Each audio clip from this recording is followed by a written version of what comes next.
Bill Blatch of Bordeaux Gold. We're sitting here in Bergerac Airport with a very nice glass of Sauterne. this is fizzier than Sauterne. And we've been looking at all the 2009s, and I just wanted to say a few words about how the Primeur system works, how the futures trade works in Bordeaux. Of course, the whole of Bordeaux used to work completely on a Primeur system. In the 19th century, all the négociants would buy the whole crop of all the chateaux as soon as they released the prices, and then they would just sit on the wines, and very often actually do the élevage in the cellars. They'd buy the wines in barrel, and then do the élevage in their cellars and bottle them in their cellars in Bordeaux.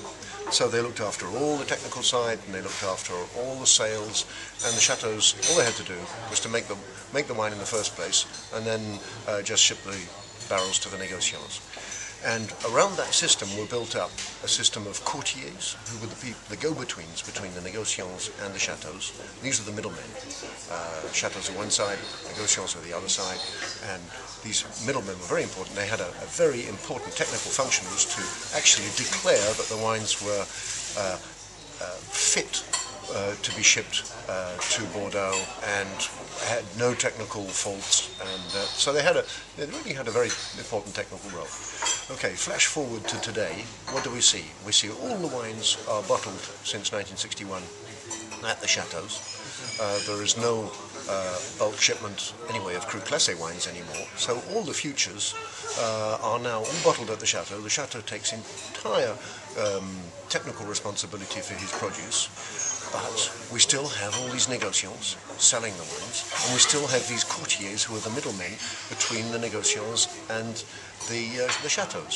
So it sounds a little bit antiquated, a little bit quaint, but in fact, in the end, it's a system that works remarkably well. So today, for example, an average chateau like, I don't know, Montrose, Calon-Ségur, any of the top average chateaux would have probably about 80 négociant buyers who will be buying a crop of about 20,000 cases amongst themselves. So the average allocation will probably be about 200 cases. Some of them would be maybe 2,000-3,000 cases for the big people, and then you've got a whole pile of smaller people maybe just buying 25-50 cases. And then these négociants, what do they do with it? Generally speaking, they can do what they like with it. They can either sit on it, like they used to do in the old days, sell it, speculate on it, sell a little bit, hedge their bets, do what they like. Generally speaking today, the market, the people who are consuming the wines, want to have futures Primeurs made available to them. They want to take advantage of, especially in the great vintages, they want to be able to take advantage of the first price. And so what happens really today is that for the top 50 chateaux, I'd say 3/4 of the wine gets sold through to the public all over the world on Primeur. It's a very effective system. It's a cash-rich system because you pay in advance of the bottling, and then when the wines are available, they're shipped to you, but you've prepaid them at the time of the Primeur campaign. Primeur campaign normally starts in April, May, and goes through to the end of June. We think this year, following the vintage, so the harvest is in September, October, and then the Primeur campaign will be during the spring afterwards. Sometimes it can be earlier. 1985 it started on 31st of January. 2005 was generally a June campaign, very late, because everybody was watching each other to see what prices were going to be, and there was a bit of a tussle, so it took a long time to sort out.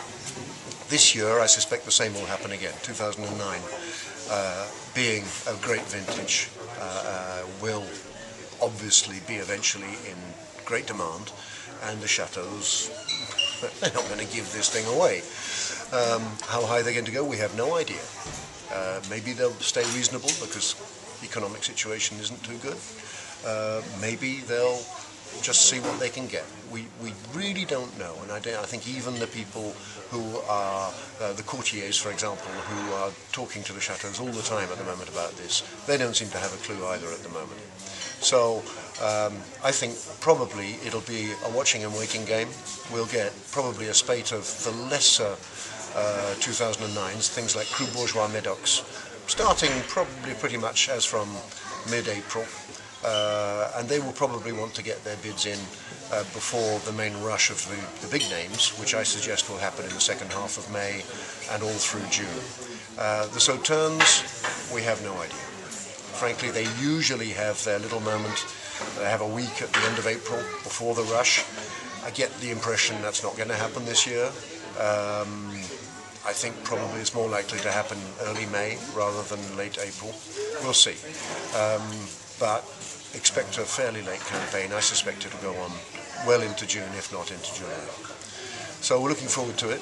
It's going to be probably a bit of a roller coaster, but we'll see. The wines are fabulous, so that's the main thing. It's much easier to get a fabulous wine on the market than a vintage where people have questions.